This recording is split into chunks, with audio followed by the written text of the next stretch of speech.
And welcome to Counter-Strike on Community TV 1. I am your host, Ron Jenkins or RJ, whichever you prefer.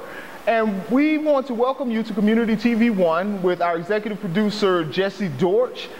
We want to bring you the current issues to the internet, especially the local issues here in the Fort Myers area. And I am very proud to have with me this afternoon someone who is very special to particularly the Dunbar community in Fort Myers, but also the Fort Myers Lee County community here in Southwest Florida. He is a police veteran, someone that I always know I can go to for the truth and who is going to tell it like it is, someone who is very important to this community, probably doesn't get a lot of rest because so many people know his phone number and we know where he lives, so we know how to go knock on his door. We are very proud to have him as one of our city officials. He is elected to the Fort Myers City Council. A very important man here in the Southwest Florida area. I would like to welcome my very good friend, Mr. Johnny Streets. How you doing? How are you? I'm doing great. Okay, sir. How you doing? Great. I couldn't be any better. I could, but you know, I don't want to push it. No, don't push your luck, right? Well, I'm very proud to have you here. Thank you so much for coming on. And as I said, I can always count on you for straightforward information. You're going to tell it like it is. Oh, definitely. I will say that I'm honored to be here, and all that stuff you said earlier about very special and very important. I'm just me. Yeah. Only trying to give back what has been given to me over my years, and I thank all of those who have contributed to me to being where I am now, because what we do, what is being done now, can't be done alone. Right. Well, you know, I appreciate you, and because to me it's very important. We may go other places, and someone like yourself, whenever you would walk in the room, you get a standing ovation. But unfortunately, and I'm going to say it, in the minority community, you may come in and give one of the greatest speeches ever and you'll hear like 3 claps. And because it seems that we don't appreciate what we have. A lot of times we don't appreciate it until it's gone. Mm-hmm. And but I want people like you to know that you are a stalwart in this community. You're very important to this community. And if nobody else is going to say it, I'm going to say it. You're one of the important fixtures and you're one of the saving graces of this community. So I want you to know how much you're appreciated. I appreciate that, and I appreciate my community. Yes, sir. That's why I chose to do what I do, and you alluded to the fact earlier that I tell the truth. Mm-hmm. Well, even if it's not what someone might want to hear, it's best to tell the truth. Yes, that sir. way you eliminate some problems down the line. Right. So, you know, we have a very, very beautiful community, so to speak. Right. We got some great people. Mm-hmm. I think people in our community can implement or have the solutions to all our problems. Yeah. I just don't think we are close enough to do it, but I think we're almost there. Right. Now, along those lines, I want to ask you about expectations. Mm-hmm. When I look at, and primarily the African American community, mm-hmm. When I look at elected officials or the elected office, sometimes I feel that we don't have enough respect for the ballot and that we oftentimes don't show up to vote, or when we do show up to vote, our expectations are just so big that whoever has been elected to office are never going to be able to meet those expectations. How do you deal with that as an elected official, doing all that you can daily? How do you deal with the criticism? And how do you deal with the people that want to criticize what you're trying to do? You know, I use the term and say that's easy because over the years in my experience, I have sort of positioned or expect a lot of things from myself first before I can expect something from others. Mm-hmm. First of all, I need to be able to articulate some of the issues and how best we can resolve those issues. Mm-hmm. It's not always what I am going to do, it's what we are going to do, and is that the best thing for the public at large? Right. Now, yeah, we all have our own expectations, but my expectations for me are high.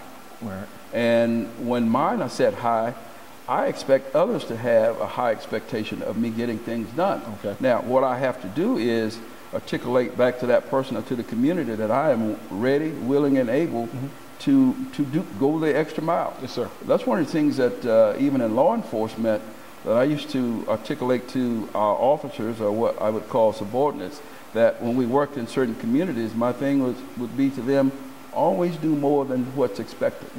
Because the community expects a certain something from you, but do more than expected and go that extra mile. And they will say to you, well, I didn't think y'all would do that.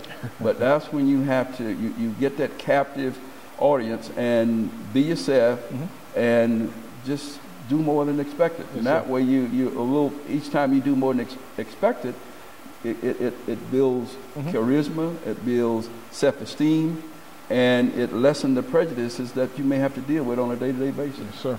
Now, you mentioned law enforcement. So I want to ask you about that. Retired law enforcement officer.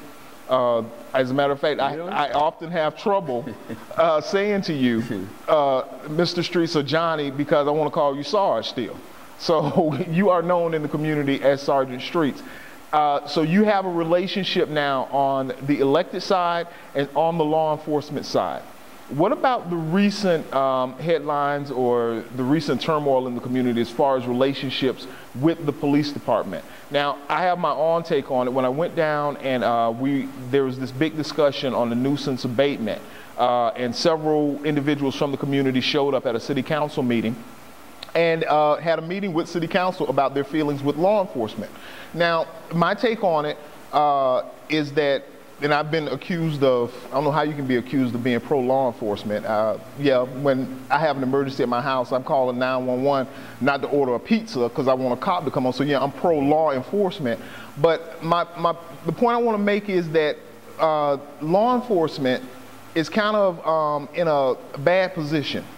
And when I say that, if they tend to stop an individual who feels that they have been unfairly stopped, the officer is put in a position of trying to explain why he so-called profiled a person. When in fact, the people that we complain about committing the crimes in our community happen to look like the person that was stopped. So it seems that law enforcement is always in a no-win situation in our community. What can we do to alleviate that? And how are we going to improve the relationships with law enforcement so that they can police at a high standard? Well, number one, the key genesis of trying to get to the answer is communications. We have to be able to dialogue.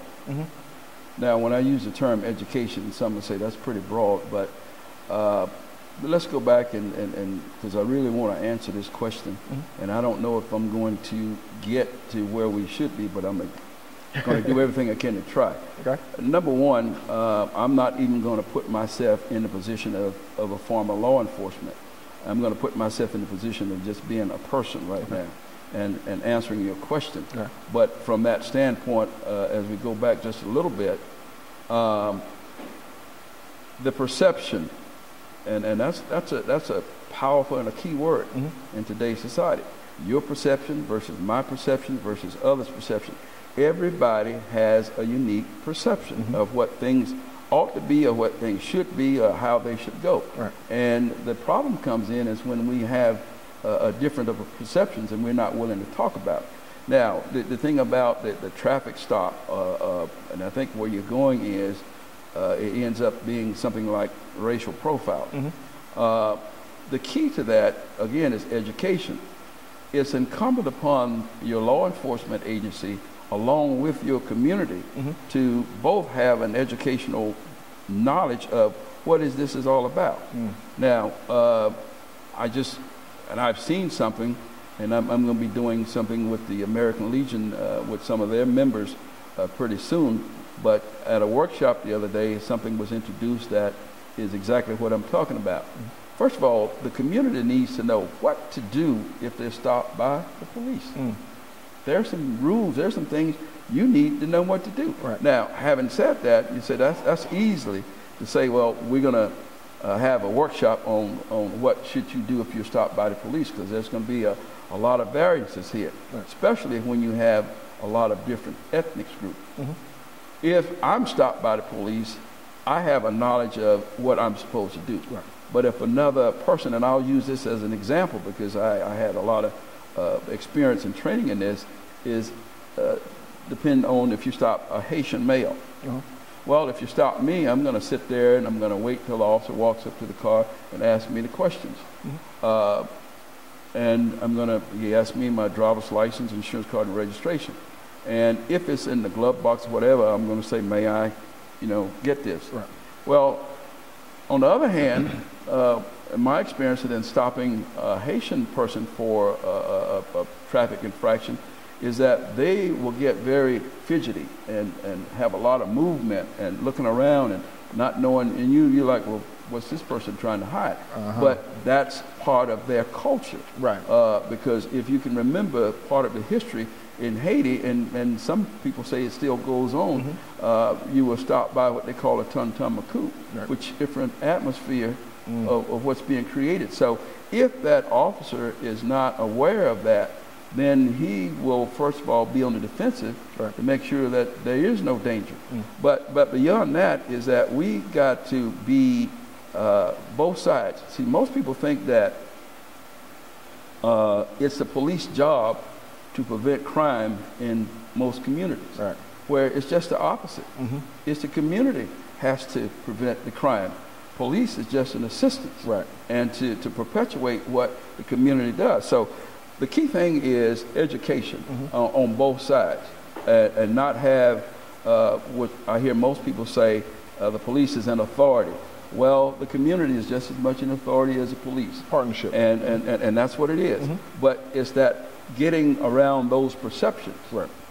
Now, having said that, that sounds easy to say. I hate to cut you off right at that point, but hopefully you can take us there after this break. Okay. We're going to have a quick break. And when we come back, we'll continue to talk about the perception of law enforcement in our community. Okay. This is Counter Strike on Community TV 1, and I am RJ, Ron Jenkins, with my guest, Mr. Johnny Streets, or Councilman Johnny Streets, Sergeant Johnny Streets. He's all those things to all of us, and we'll be right back. You ever wanted to know what's going on in and around your community? CommunityTV1.com is your answer. Go ahead, log on to www.communitytv1.com and get your info on.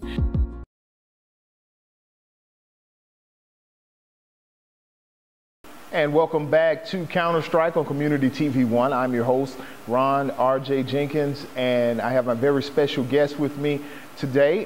This is Councilman Johnny Streets. And welcome back, sir. I'm glad to be back. And now, you keep putting that emphasis on special. I can't help it. Well, again, it's your show, and I'm not trying to tell you how to run your show.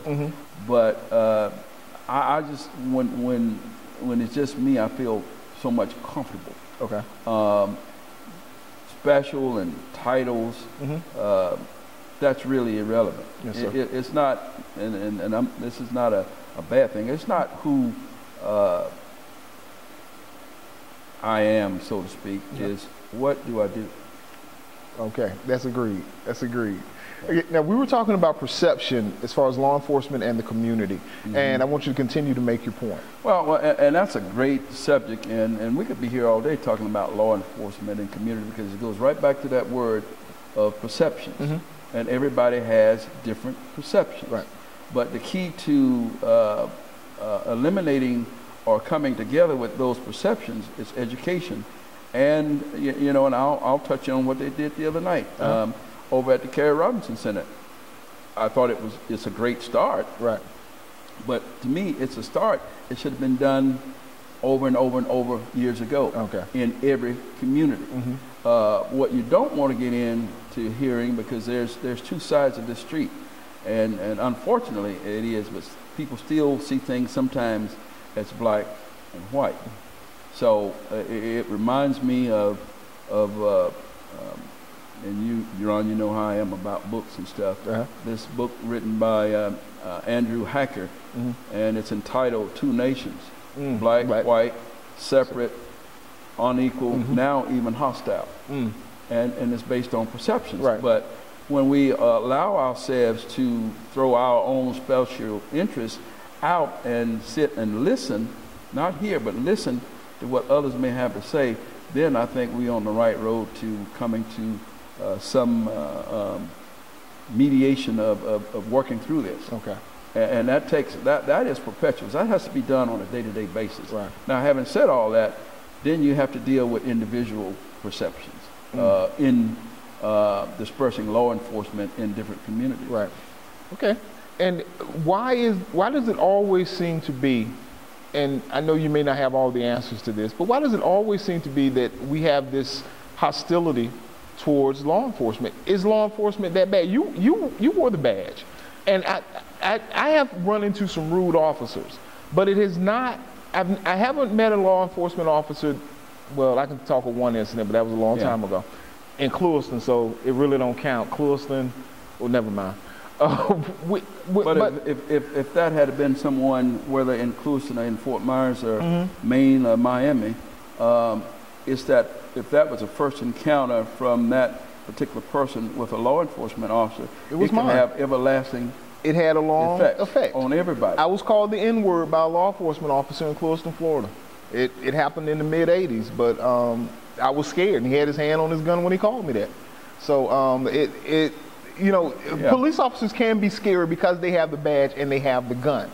But for the most part, the vast majority of police officers that I've run into. If I could go back to you. They can be scared or they can't be scared. They can. They can be. They can be scary. Yeah. Because I was gonna reference that to saying that every day that I put on my uniform and every day I stepped outside my house to go to work, I was afraid. The public didn't know it, but I was always afraid, and I contribute that to not being so macho, to perhaps maybe saving my life or somebody else's by having that fright in me, that if I don't be thinking about what's going on or could be careless or thinking that because I have the vest, the badge, and the gun, that nothing can happen to me. Wow, you just gave me a totally different perspective. I was always afraid. Wow. I'm afraid now. Wow. And I said this at some council meetings. I am more afraid for our people in this country now than I ever been before, because this is a different era. These are different people, but we got the same old mess. Wow. Wow. Johnny, I had never thought of the law enforcement officer, and I'm sorry, I may be off on this, but almost sometimes overcompensating, because that person is so afraid. That may be the reason that they act with so much authority in a given situation. I had never even considered that. I may be naive in that. Some people may automatically think of it, but I just had never even looked at it in that way. Well, one of the things, and like I say, is when we step out into the community, we should step out as not only are we in law enforcement, but we also are citizens. Right. That we are human just like everybody else. We have house notes, we have car notes, we have insurance, we have our families, we have our friends. The only difference is that I have chose to commit myself to what every community has to have is law and order. Wow. So if a cop stops me and they tell me something, for instance, for my own safety, do you have firearms in the car? They're serious about that. They're serious. They're not just harassing me. They're not only afraid for themselves, but they're afraid for you, that if this thing doesn't go right, someone could get hurt. Wow. Wow. Okay. So and that's something, that's not being cowardly, that's being admitting the truth. I get it. I honestly get it. When we walk out this door, we need to be mindful that we don't know what's on the other side. Right. And we might walk out this door and walk out in the middle of some kind of transaction or some kind of illegal activity, and all of a sudden we become not just regular citizens, we become witnesses. Wow.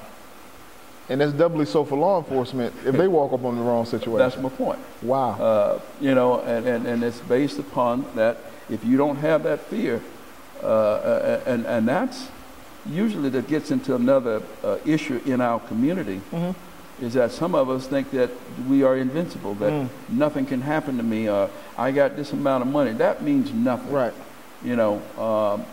we still having these incidents all over the country. And the question is I always use the term, another important word, as equally as important as perception, is why. Why is what gets you to the next level. If nobody ever asks why, things will always remain the same sometimes. That's and that right. may not be a good thing. It's the communications. It's communications. Wow. Communications and education. Uh-huh. You need to know how I feel, and I need to know how you feel. You just educated me.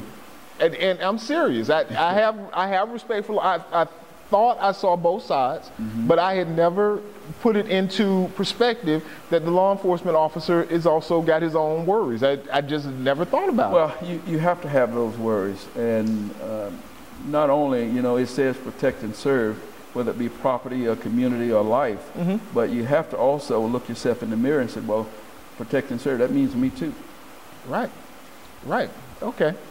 All right. See, every time I talk to you, man. Okay, now let's go on to something else. We got a few more minutes in this portion. As an elected official, do you see things changing between law enforcement and our community anytime soon? Was the other night a good beginning, a good start? Should we? I know you feel we should keep it going, but how often? What is it we need to do to change this interaction between law enforcement and our community? Well, first of all, to be upfront and honest, this is why we're here. To answer that question right quickly, Thursday night was great. Even though I wasn't there, I don't have to be at everything, right. But it was great. My concern was it could have been done some time ago. Okay. Those are the things that I'm concerned about. That you hear me say sometimes, and some people don't understand what I'm saying, is that where you're at and what took you so long. Well, the things that are happening now today, that to bring law enforcement and community together was happening years ago. Right. Somehow it's just like our children. We left it or we lost it. So now it's incumbent for us to, the book, they stole it, but we must return it. Yeah. So, and when that we as all of us got to play a part in this. And I use that analogy sometimes because I even, we even, and I don't use the term I, when I say we, I'm talking about what we did many years ago in law enforcement, is engaged in the negative aspects of our community. In other words, if I knew that this was a known supposedly drug hangout or something, well, I didn't drive by it every day. I drove into it. So, and what it told me is that when you drive into something, those who have negative thoughts about your perception as a law enforcement officer, the key is that person is going to slowly move off. And that's the one you will have to watch in the community. Okay. If the others stay, they're ready to engage in a conversation. Right. They could be equally as dangerous and holding drugs, but they're not showing it because the one that shows it is fidgety and nervous will walk off. Okay. So, they say that you do most is what you do best. And, I'm learning to do a lot of other things also, but law enforcement was a learned thing to me because I had some teachers, some older gentlemen who paved the way for me to be who I am, or some others to be who they are. Right. And we listened to those guys. Yes, sir. Because if you can spend 25 and 30 years in law enforcement and you can come out with 2 arms and 2 eyes and 2 legs and with a sound mind, you must have done something right. I agree. Okay, this is Counter Strike on Community TV 1. I'm RJ with Johnny Streets, and we're going to continue our conversation in just a moment.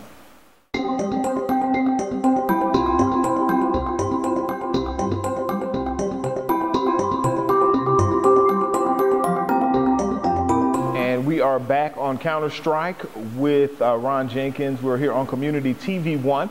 Now, if you would like to get here, if you came through it through Facebook or anything like that, please do us a favor. Make sure that you like it. Make sure that you visit the Community TV One site as often as possible. That traffic really means something. We want to do something here for this community, and this way we're making it visual. We want to put our concerns out there, and we want to make sure that it's accessible, and the only way that's going to happen is if we have community support. So go to our, when you go to us on YouTube, make sure that you like us, and you can leave comments, suggestions, your opinion. All of that counts. So please make sure that you tune in to us on communitytv1.com, and we're going to be here as often as possible representing this community. And again, we thank you for joining us with our guest, Councilman Johnny Streets. I know you don't like titles, but I'm not just going to call you Johnny. I'm going to show you some respect, especially on camera. Okay, so you're going to get that respect from us. Now, you've been in office a couple of years now.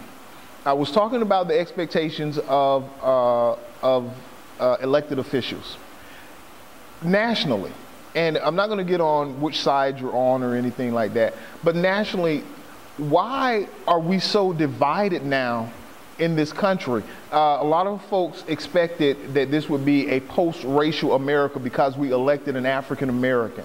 Now, what happens nationally also is going to trickle down to our individual communities. There seems to be so much hatred out there. The number of hate groups have grown. The rhetoric that we hear on television, radio, and especially on the internet has gotten more and more sour and more divisive. As an elected official, what is going on? Well, first of all, I want to go back and talk about that word post that you mentioned. From an African American standpoint, African Americans should just forget about that word post. Which means that actually there's something that it no longer happens anymore. That's not true. It's in a different form now, and we must be able to recognize it. First of all, being an elected official, to me, and how we serve our communities, to me, it's a hobby that I love because I'm a people person. Yes, sir. And I learn from people every day. I never considered myself an expert in anything, but you can learn something every day.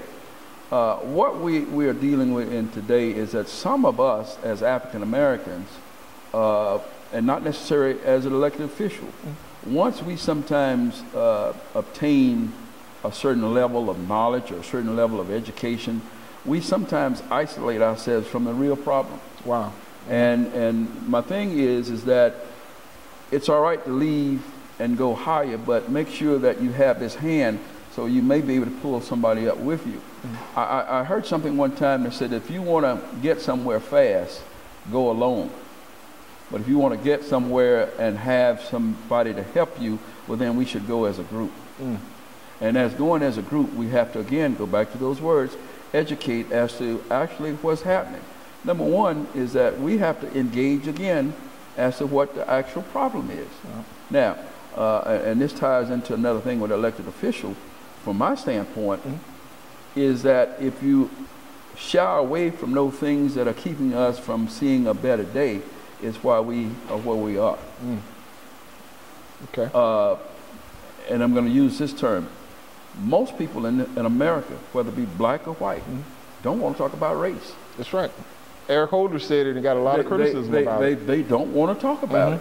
But again, if you notice earlier, I said, if I don't talk to you to let you know what my feelings are, and you don't tell me what your feelings are, regardless of what happened back in those so-called post days. But this is a new day now.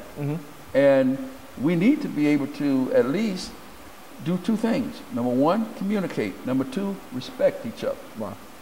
So when we're not willing to do that, and again, these perceptions build up, and then what we have is all those other obstacles out there that create anger and fear.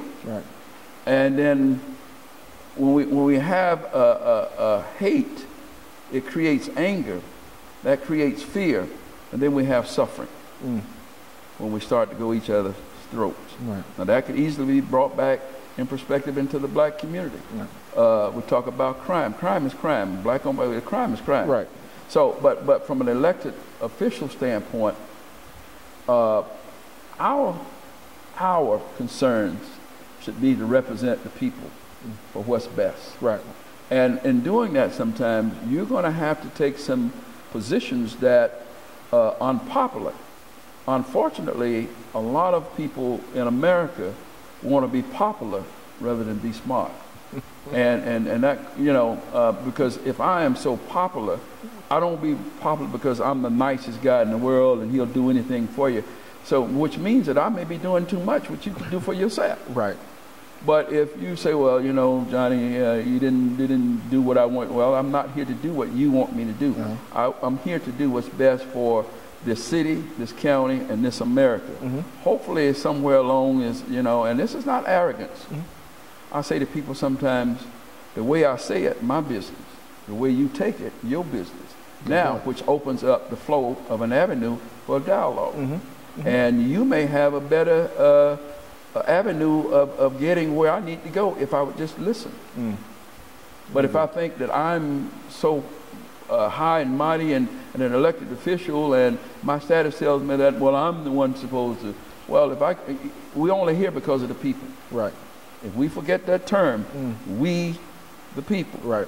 And even when we're in this Constitution of this United States, it starts off, it says, in order to form a more perfect union. Let's go back.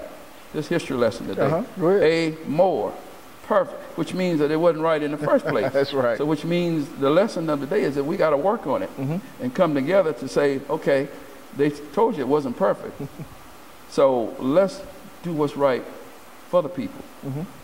And maybe we can eliminate some of these, well, like I heard you say, well, you know, I hear people say it every day, well, you know, the president didn't do what he said he was going to do. Well, like I say, you got to understand from a congressional standpoint and a senatorial standpoint and representative standpoint, even from the local elected standpoint, is that what John Kennedy said, ask not what your country can do for you, ask what you can do for your country. So, in other words, he's telling you to participate. Right.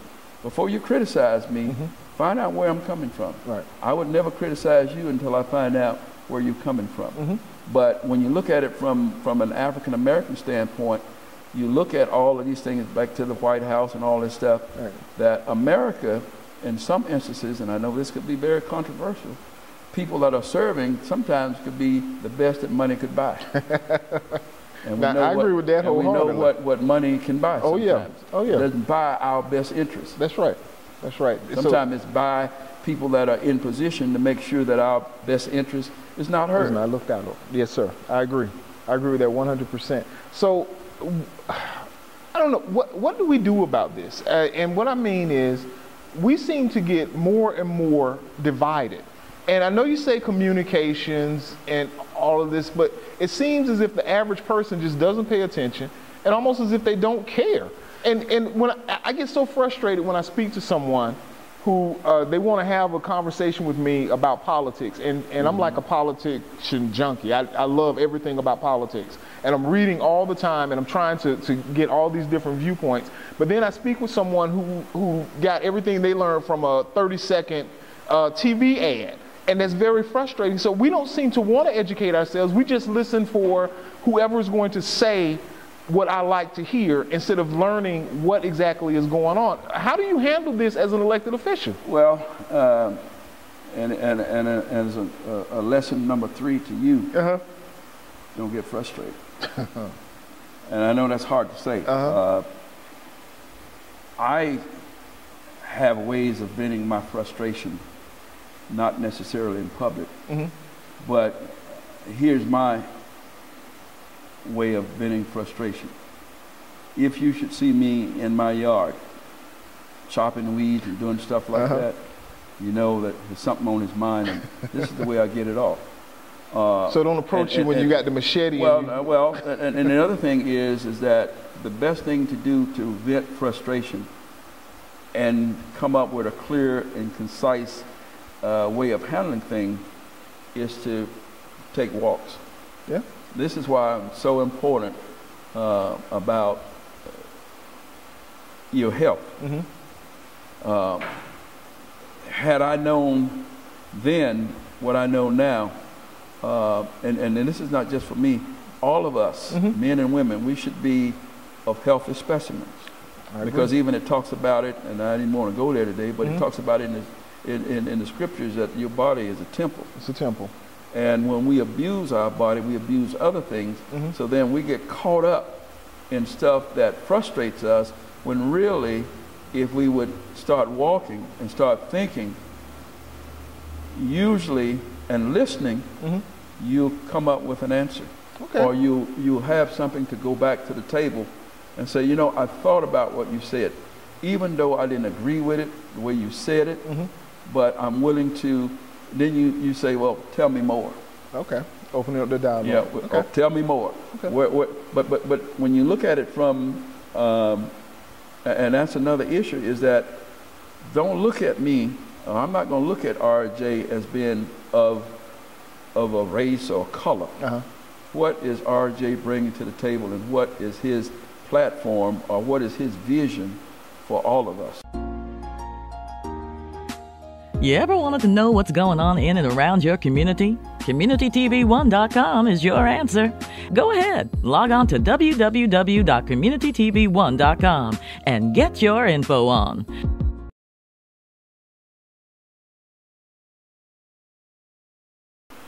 And welcome back to Counter Strike on Community TV One. Don't forget CommunityTV1.com.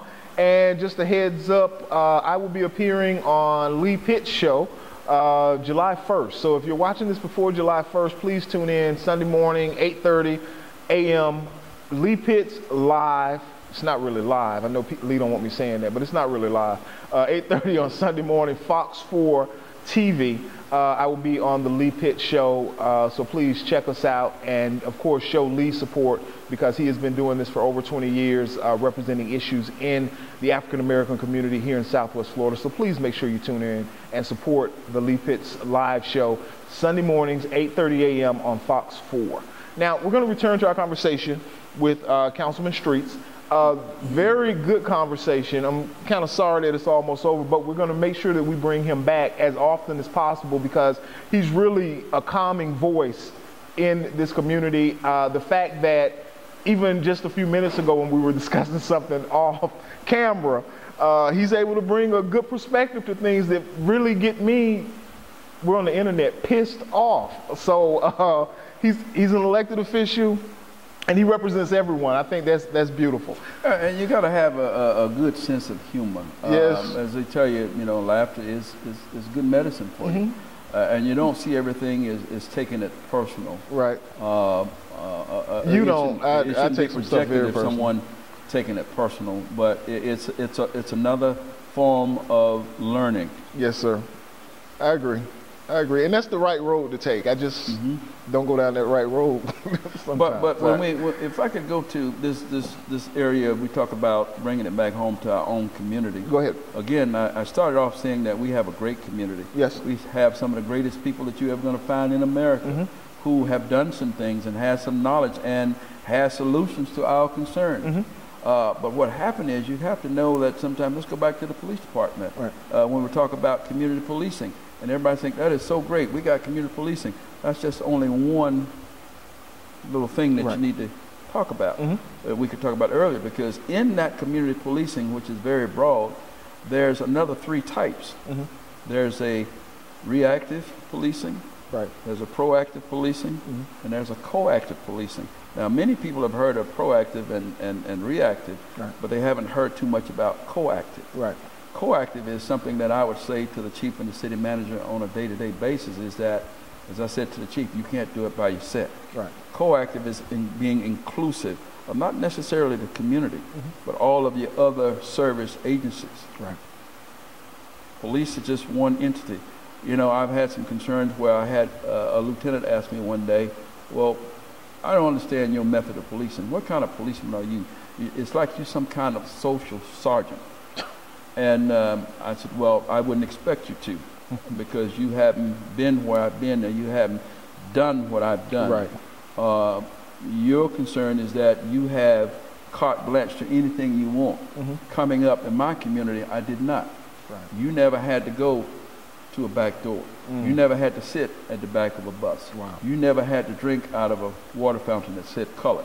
And I use all those things to model a type of policing that I can bring to this community, to bring people, including yourself, together. And he said, well, let me ask you one more question. He said, do you think I'm a racist? And of course, you know, I'm saying he was white. And I said, I'm going to answer it this way.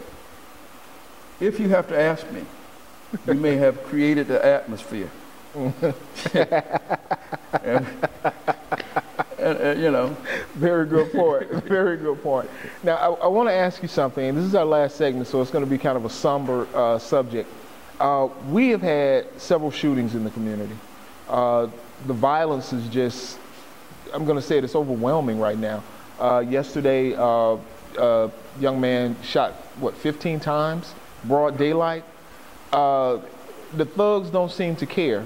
And the perception, we were talking about perception, the perception is that the community doesn't care either because not enough people are stepping forward as witnesses.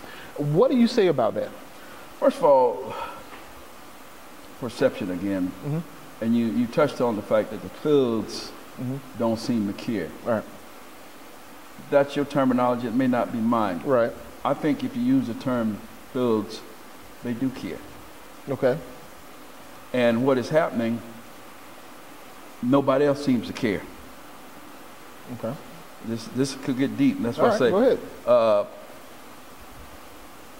I heard the police chief say one day in a setting that his department is not in the business of hugging thugs. I can understand why he feels that way.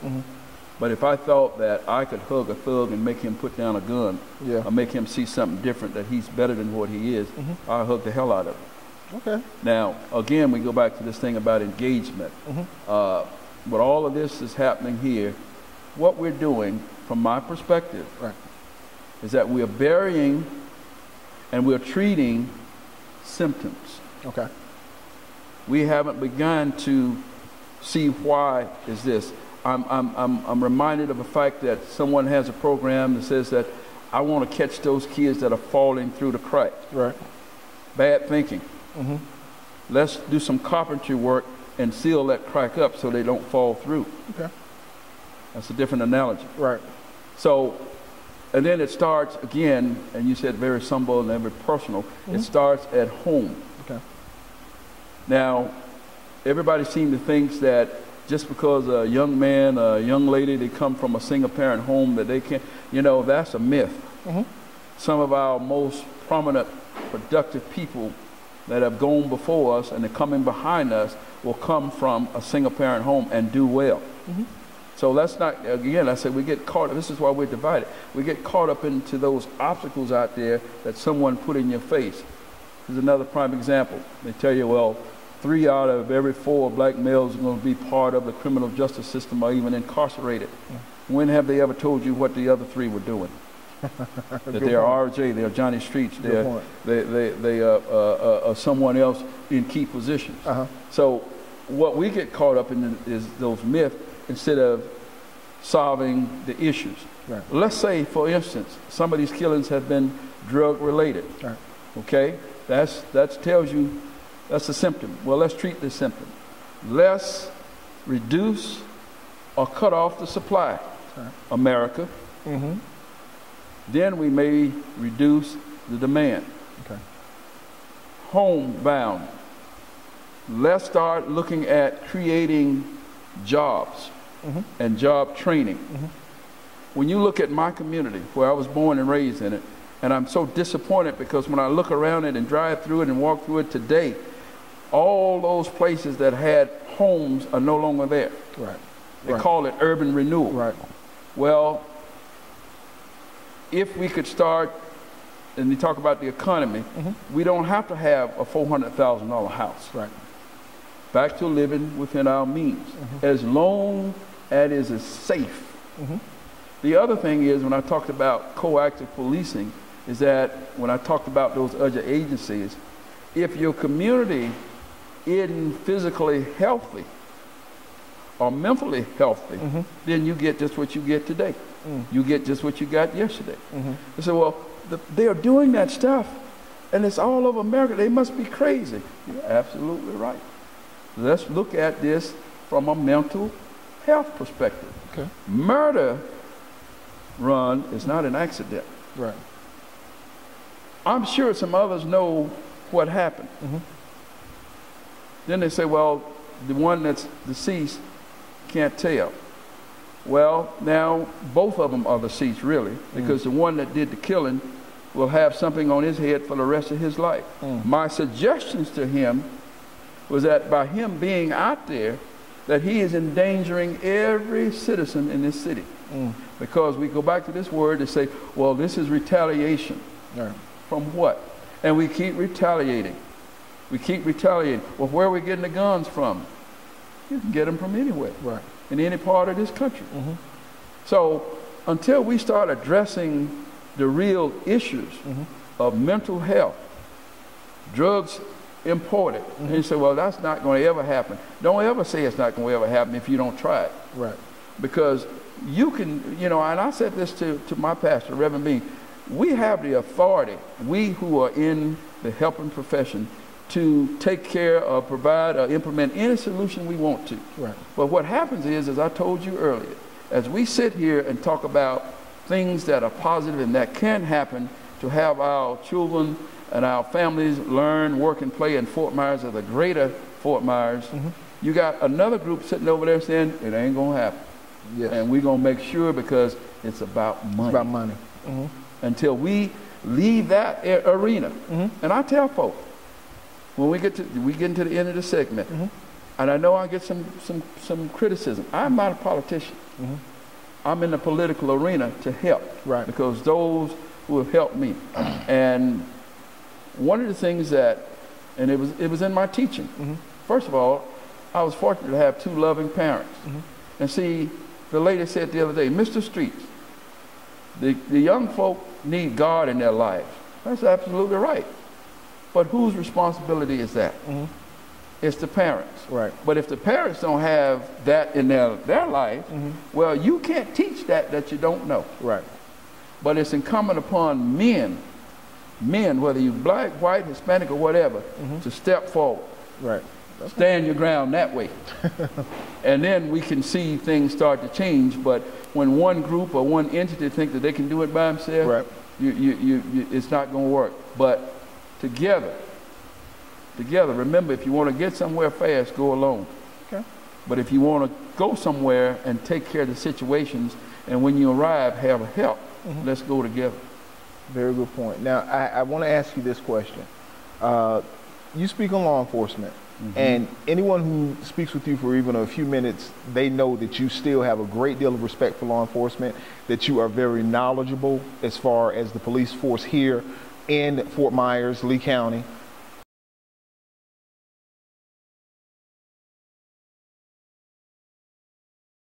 I've never wanted to be the chief of police. Really? I'm going to tell you why. I was already the chief of police. Now, that may sound humorous, but I'm going to go back to the William Farrell, the Sonny Perkins, the Johnny Teals, the Johnny Poles, and Morgan House. Yeah. When they hired me, Morgan House told me one thing that I'll take to my grave, and I'm passing this on to the young officers. I didn't hire you because you're black. I hired you because you had some characteristics that we are looking for. I had the best trainers in the world, those people I just mentioned. One thing he told me, whatever area you are assigned to work, make yourself the chief of police of that community and how you want it to be. Okay. And that's how I did policing. Beautiful. When every officer decides that this is my area, and I'm going to know the students, I'm going to know what school they go to, I'm going to know who lives in what house, and I'm going to say that, back to the book of the spook who sat by the door, I'm going to be able to have people tell people that walk in that community, say, excuse me, who are you? Well, I'm so-and-so, and I'm looking for Miss Mary. Well, Miss Mary working, you need to come back, as opposed to letting people just walk through your community and do what they want to do and shoot up people and walk out and think nothing's going to happen to them until we change that concept. So, no, I've never wanted to be police chief because I've already been. So I'm satisfied. Now, I will readily, I'm a helper. I'll help them. I'm a helper because I've been so blessed. Right. And like I say, fear. I fear being a policeman. But you know what I feared more than anything before I learned enough to fear God? What's that? My mom and daddy. That's how I went to learn how to say, oh Lord, because the stuff that they were going to do to me if I did something wrong, you need him. You needed Jesus. So, no, and that's the thing that I can say openly. That doesn't bother me. Okay. You know, and promotions. Someone made the comment and said, well, you was a sergeant for 18 years. Hey, I found out something through other law enforcement officers across this country. Be careful, Johnny. If you're doing something good, they'll promote you away from it. There was an administration in the city of Fort Myers a few years back said that what we were doing to change some things in public housing and get national recognition, there was something that was said, don't you think they're doing too much now? Too much? That's exactly right. You got to understand what's happening. So when you see sometimes, yeah, people want money and they want the prestige and they want to have the bars and stuff on their shoulder, that's great. But what have you done for me lately? Okay. What about if you have a calling in the community? You have people that are clamoring for you to take the position. Would you consider it? You didn't answer my question. On a humorous note, you got to be careful about calling. There was this thing about, you know, we got preachers that say they were called, and I have to disagree with some of them. Some of them just went anyway without being called. So if I was called and truly called, I would carefully consider, because I have to consider my age, my family, and what might be my vision. Okay. So be careful about this calling, because there are some people who have been called and you wonder who was on the other end of that line. Who was on the other line? Yeah, because then if you had that and as many religious buildings that we have in our community, well, we shouldn't be having these issues we're having. I agree. Well, thank you so much for joining us. Thank you. Man, I really appreciate it's you. It's always a pleasure. And I always learn from you. One TV for giving me the honor of being here today. Yes, sir. And this is not the last. We just gotta go have out you back and do something. Yes, sir. We appreciate you. Thank you. And that's going to do it for Community TV One's Counter Strike. I want to thank the executive producer, Mr. Jesse Dortch, and give a shout out to Big Al. We got some news this week. Big Al is going to be fined. Those of you who don't know the story, Dunbar Radio was an underground illegal radio station that was doing a whole lot of good in this community. There were a couple of us that were involved with that. Some of us were accused of being involved in it that weren't involved in it at all, but we appreciated the support of this community. Big Al got some news this week that he's being fined $15,000. I have my own personal feelings on that I won't go into right now, but Big Al needs your support, and we hope to have him on very, very soon. So we thank you all for joining us. Please, again, if you watch us on YouTube, make sure you like us. Make sure you visit communitytv1.com, because that is the only way that this can continue. And we hope that you guys will continue to join us. Yes, don't sir. forget to go register to vote, and make sure you know your voting status. Yes, sir. Registering to vote is very important, and we didn't even get to that. Now, see, you put me on a whole new plane right there, but we won't go there this time. Thank you so much for joining us. I'm your host, Ron R.J. Jenkins, and I want to thank my, even though he don't want to hear, very special guest, Councilman Johnny Streets. Thank you, and we'll see you next time.